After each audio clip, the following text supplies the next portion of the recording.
things got really crazy with the ending of the last episode because Boyd, of course, he got infected with the bloodworms and he was finally going home. This episode starts off pretty casually, unlike the last one, with Boyd talking to Alice after he and the others from the truck have made it back home. Alice asks Boyd about what happened in the woods and what the hell happened to Sarah. Boyd says Sarah told him to go into a tree and poof, he found himself somewhere else, i.e., the dungeon, of course. Sarah said she would follow him, but Boyd doesn't know what happened to her because she never came into the dungeon. Ellis doesn't believe Boyd when Boyd tells him that there's these things called faraway trees, and when you go inside them, they teleport you to somewhere else.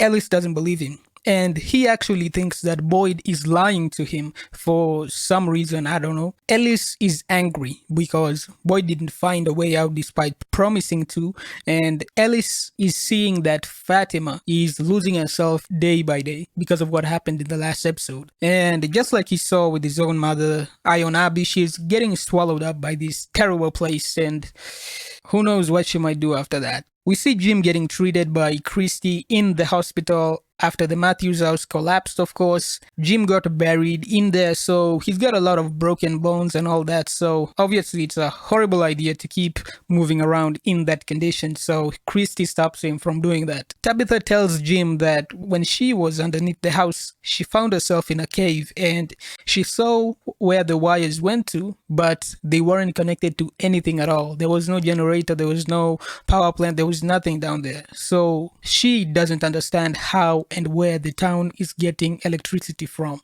And so neither does anybody else. We get to see the asshole guy who was bullying Elgin in the first episode of season 2. Donna and the guy are arguing because Donna disapproves of the guy having a gun. But once again, this guy right here, he makes a lot of good points because he points out that it was Donna herself who was threatening everyone with guns last night, and she was the one who shot out the tires. So this whole distrusting him for having a gun thing, maybe it should be pointed at Donna herself. But anyways, Boyd shows up and he says he's the sheriff. So the guy's confused because he thought Kenny was the sheriff. Boyd shuts him down pretty fucking quick and he gets him to give up his gun. But personally, I think in that situation, I would not have done that same thing. Because let's be honest, from his perspective, he doesn't know any of these people. So giving up your gun isn't something that I would advise in a situation like this. And I also kind of disagree with the idea that residents aren't allowed guns. That's ridiculous in this situation. It's like not having guns in a zombie apocalypse. You should just keep them just in case, because people could attack you. Even if it doesn't work on the monsters, it's just good to have that in case somebody tries to attack you. Somebody like, I don't know, some crazy bitch who hears voices in her head. Yeah, just saying. We have a scene with the Tabitha where she's eating with Ethan and Julie at the diner, and in this scene you can hear a sort of frequency, and there's this shot that focuses on the Matthews house while Tabitha is hearing that frequency. It's almost as if something in the house itself is calling out to Tabitha specifically for some reason, because nobody else in this scene seems to take notice of that. Also, both of them are just ignoring Ethan in this scene when he's trying really hard to make this conversation, so that sucks. Somebody better give him some love, yo. Boyd and Donna talk about Mariel, who is Christy's fiancée, and they say it's the first time that that situation has happened. Two people who know each other arriving at two different times.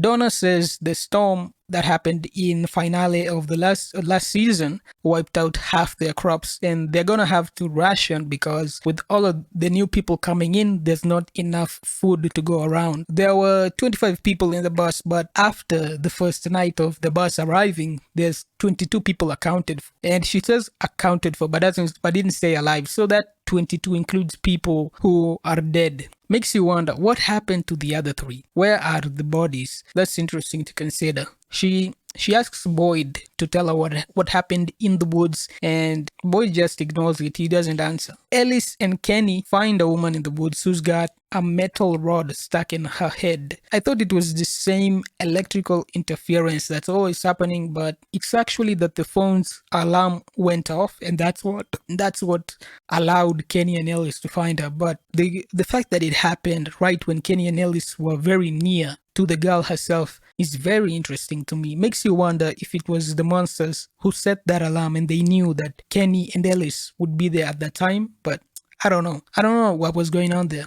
Christy and her fiance are having lots of issues, and Marielle still holds a lot of angst towards her, which really doesn't make sense to me because she now knows that Christy didn't abandon her. She was trapped here. So her fiance's behavior doesn't make much sense to me. It's like being mad at someone for leaving you when in actuality they were kidnapped. It's dumb as hell. It doesn't make any sense.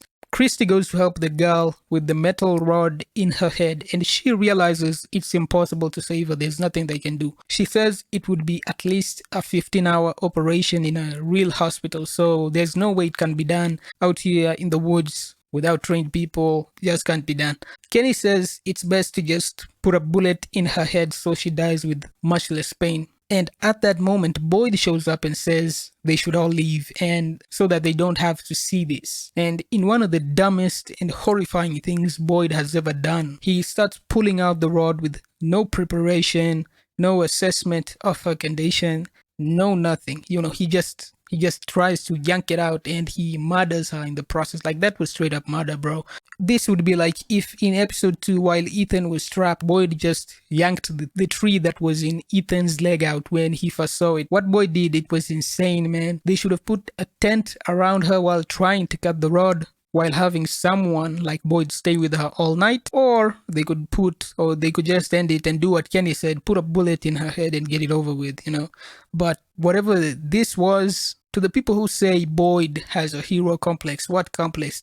Does this seem like the actions of someone with a hero complex? I don't agree. His first thought was to kill her in the most brutal way possible, when he could have just put a bullet in her head and it would have been a much more peaceful death. Anyways, after her death, Christy breaks down when she goes back to Marielle and she asks her not to leave him. And she's crying because, she's so tired of this place and all that. And all the people dying, Yeah, it's easily understandable. Ellis asks Fatima to marry him because he thinks she's losing hope. And Boyd told him he can be the part that keeps her sanity together. She agrees to marry him, but I definitely got the vibe that she wasn't very excited to do it. It felt like she was just doing it just because and not because it was something she actually wanted, because based on the tone of her voice. Right before Boyd got to the girl who we now know is called Kelly, she was hearing something in her head and she asked if the others could hear it, but none of them had anything. It makes me wonder if it wasn't that the monsters didn't want to kill her, but that they couldn't do it, so they trapped her instead. Kinda like what happened to Martin, maybe? I've been wondering if there are special players in this game who can't be killed by the monsters directly.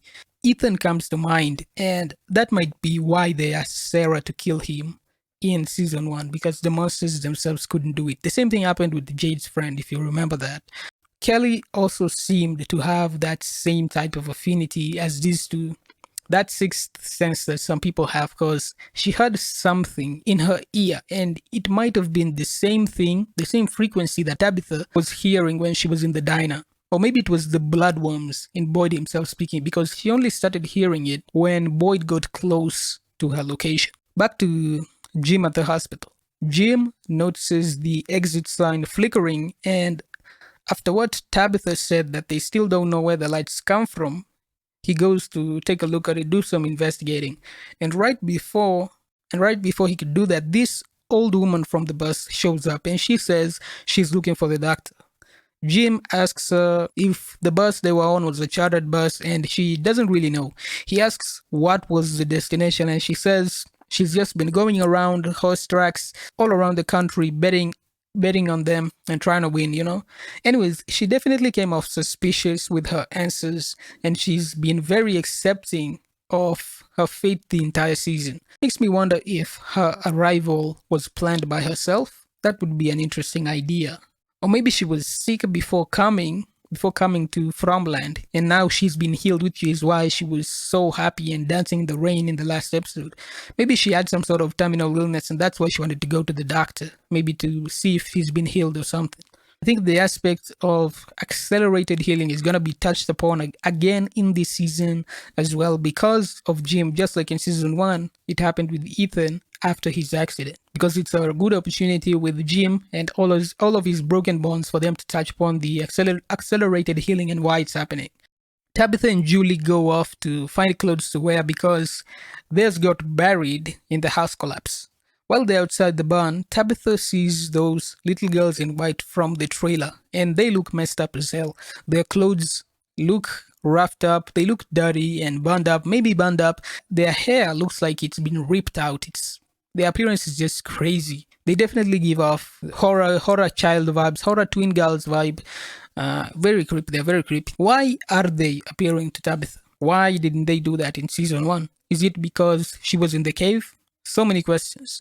And thank God for Julie because he actually attempts communicating here. She repeatedly asks Tabitha in this episode to tell her what she's seeing, what happened to her, etc., etc. Something that we really need to see more of in this series. Tabitha tells Julie that she saw those two little girls and that it wasn't the first time something like that happened. When the baby died, Thomas, she used to hear his crying all the time, and when she'd go to his room, she would see his spirit, I don't know, she would see him there. And it felt peaceful, like he was trying to tell her, hey mom, I'm doing good, I'm fine, thanks, you know? But when she saw the two girls at the barn, it didn't feel peaceful at all. There's another scene where we saw Ethan playing by himself outside the house. Tabitha comes and finds him building something with wooden blocks. Ethan puts the final piece and says yes, because he's figured it out. And at that same moment, remembers she saw that Jenga block thingy back at the cave with the child monsters. And it's at that very same moment those two ghost kids from before appear again. And she gets spooked and she takes Ethan into the house. So, what's the meaning of these Jenga blocks? What is their purpose? And why did the monster kid roll a rock to tear it down? I don't understand. Do these Jenga blocks control when the grown-up monsters wake up? Is it some sort of seal? Who built the wooden blocks that Ethan was playing with? Why are the kids appearing to Tabitha right now and not before? Are those kids and the monsters the same beings? I don't know. Boyd talks to his wife's grave and tells her that maybe she was right, that it's all a dream. And Boyd is actually in a coma in a hospital because what's happening is unbelievable to him. When Boyd meets Donna at the greenhouse, she asks him about what happened in the woods. Boyd tells her the story of the first person he ever saw dying.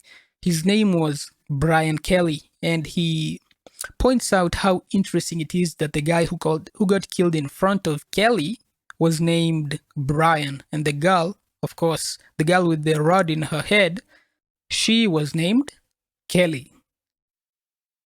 Donna brushes it off and says she wants him to explain what happened in the forest. Boyd tries to leave and Donna confronts him about it, and yes, this is what I like to see. These people, they're finally acting like human beings. We got Donna and Julie, they're finally acting like human beings because they want to know the answers. What is going on here and what do you know? It's time that these people started sharing information rather than keeping everything to themselves. Anyways, Elgin is talking to Fatima and she says she's the proxy that's been assigned to show him around. Elgin immediately asks her if there's any water or a lake in Fromville, and that reminded me of the Lake of Tears. And we haven't seen Ethan see that lake yet, right? Have we? I don't think we have. I wonder if he'll call it the Lake of Tears. And anyways, Fatima takes Elgin to the Brandos, and it seems that Elgin had seen that place in a dream before. So that's why he asked, because he wanted confirmation if it actually existed. Fatima says there's some people in this place who have dreams and premonitions. She also mentioned someone called Nadia who told her this place was calling out to people, but only some people are listening close enough to hear. And that reminded me of Father Katri and what happened to him because he thought God was talking to him. Makes me wonder if the thing sending the visions is looking for help and only humans can free it, but the monsters are there to prevent humans from finding that entity, maybe. She says Fatima says people have obsessed over these visions, but nobody ever figured out any real information. My issue with this is, there's too much tell and not enough show. Where are these people who have tried to leave? Who are they? We only know of the Matthews, Boyd, and Jade as people who really tried to leave from land, but supposedly there have been more, but we aren't being shown this, and that's a problem because these people should all be working together. We don't get any indicator of, oh, there was a James who tried to find a way out, he got ripped by the monsters in the forest. There's none of that, and there should be some of that. Same thing with the cell phones. We never see anybody trying to make a call. That's something that really bothers me. Mariel should have gone with Christy to help the girl who got the rod in her head, because we'd see her interacting with more of the cast rather than just Kenny and Christy. I.e., she'd get to talk to Boyd and Ellis rather than just staying in her room waiting. And she'd also see the brutal reality of living in this place, which could have really helped her understand why Christy couldn't find a way back home, Kenny goes to Father Catherine's church to look for supplies, and while he's there, he hears something getting knocked over in the basement. He goes down there with the light, and boom! Turns out the murderer has just been sitting in the darkness. I've been wondering what the fuck happened to her, but I saw theories that she was the monster girl in episode 1, and that would have been crazy. But anyways, she's right here, so I wonder if she was teleported here by the faraway tree, or how the fuck else did she get here? And something interesting I noticed is Ethan said he got the Jenga blocks from Ms. Liu, and he said that it was a puzzle. But what happens when you solve the puzzle? Did Miss Liu give it to him on purpose? Now that I think about it, the Matthews are now staying in Ms. Liu's house. So, I wonder if it was intentional by her to give the puzzle to Ethan. Because think about it like this, being trusted with the entire inventory and food supply is a very great place to be if you're working as a double agent. Guess we may see what the puzzle is in the next episode, because I assume it's gonna be at nighttime, because the Jenga thing is still outside the house. The Jenga thing that Ethan built it's still outside the house. Lots of questions to be asked, and hopefully they will be answered. So I'll see you in the next video, because I'm pulling out for now. Peace.